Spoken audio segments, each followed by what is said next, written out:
सत श्री अकाल। Welcome to ब्लूबिट।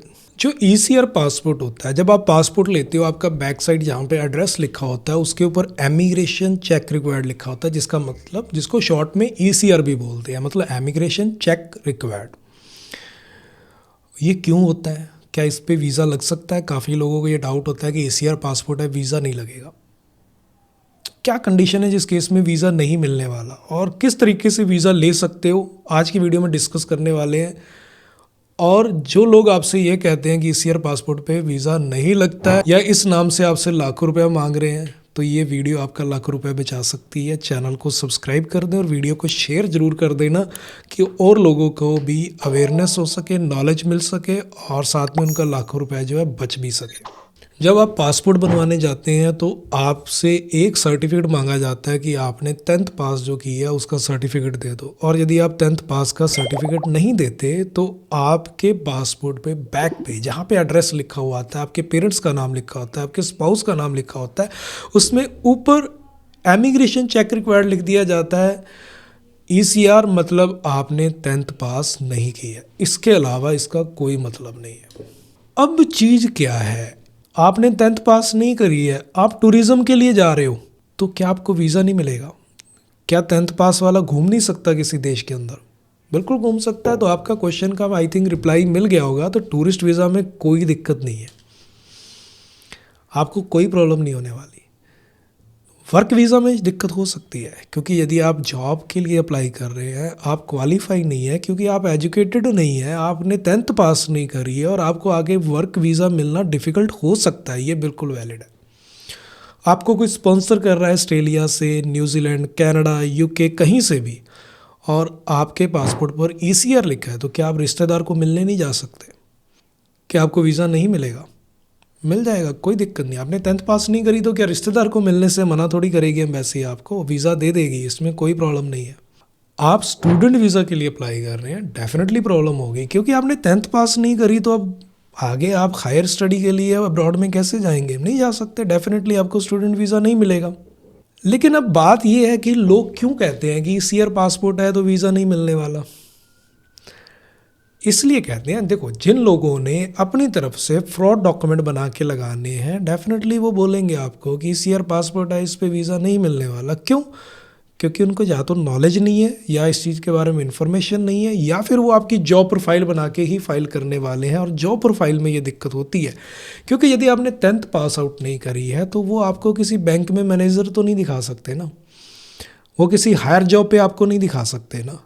तो इस केस में फिर वो डेफिनेटली आपको मना करेंगे, ईसीआर पासपोर्ट है, इस पे वीज़ा नहीं आता। और लोगों को लगता है कि ईसीआर पासपोर्ट पे वीज़ा आ ही नहीं सकता। ऐसा नहीं है। हाँ ठीक है, आप जॉब हायर नहीं दिखा सकते, लेकिन बिजनेस तो दिखा सकते हो ना।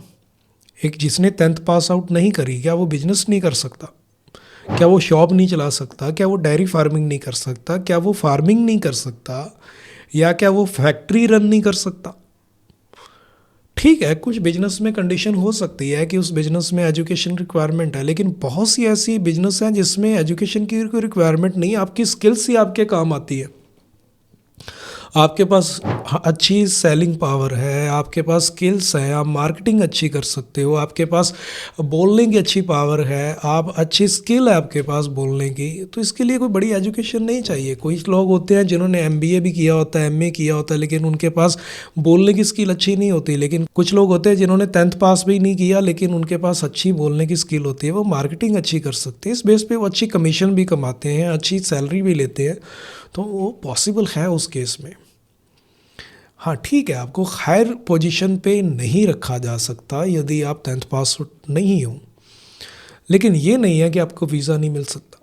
कुछ कंडीशन में नहीं मिल सकता, वो मैंने बता दिया। लेकिन इस चक्कर में आप ना फंसें कि आपको वीज़ा मिलने ही नहीं वाला। आप जॉब प्रोफाइल दिखाएं, फार्मिंग प्रोफाइल दिखाएं, डेयरी फार्मिंग दिखाएं, आप प्रॉपर्टी डीलर हो सकते हो, आप फ्रीलांसर काम कर सकते हो। तो इस तरीके से बहुत रास्ते हैं जिसमें आप अपनी इनकम दिखा सकते हो। आपकी इनकम अच्छी है, बैलेंस अच्छा है, कोई नहीं कहता टूरिस्ट वीज़ा वाला कि आपके पास जो है अब एजुकेशन अच्छी होनी चाहिए यूके में घूमने के लिए। कौन कहता है? 10th पास आउट नहीं भी होते, अच्छी इंग्लिश बोलते हैं कई लोग। तो प्रोफाइल, वर्किंग प्रोफाइल में डिफरेंस हो सकता है, लेकिन ऐसी कोई रिक्वायरमेंट नहीं कि टूरिस्ट वीज़ा के लिए आपको ईसीआर हटवानी ही पड़ेगी। और इसी चक्कर में कई लोग क्या करते हैं, फेक 10th की मार्कशीट बनवा के लगाना या फिर किसी को पैसे खिलाना आगे और इसी नाम पे जो है मतलब रिश्वत दे के या फिर फ्रॉड में फंस के ईसीआर हटवाने के चक्कर में फंसे रहते हैं और लोग पैसा लेके भाग जाते हैं और काम भी नहीं होता। क्योंकि आप पासपोर्ट ऑफिस में जाओगे, अपना नकली का 10th सर्टिफिकेट सबमिट करोगे तो वो तो जांच हो जाएगी और आपकी इंक्वायरी में आप फंस जाओगे कि आपने फ्रॉड डॉक्यूमेंट लगाया। बट वो इसी नाम पे आपसे पैसे लेके निकल जाते हैं कि हम हटवा देंगे ये, अब बाद में आप चक्कर काटते रहो, पैसे भी रिफ़ंड नहीं होते, कुछ नहीं होता, बस आपके पैसे फंस चुके हैं। और लोग इसी चक्कर में अपना पैसा और टाइम वेस्ट कर देते हैं कि उनको लगता है कि ईसीआर पासपोर्ट पे जो है वीज़ा नहीं आने वाला और वीज़ा नहीं आ सकता। तो हमारी कोशिश है कि जो सही इन्फॉर्मेशन है आप तक पहुंचे, आप अवेयर हो सके और फ्रॉड से बच सके। तो ऐसी और वीडियोस देखना चाहते हैं तो चैनल को सब्सक्राइब करके ज़रूर रखें। मिलते हैं फिर एक नई वीडियो में। सत श्री अकाल।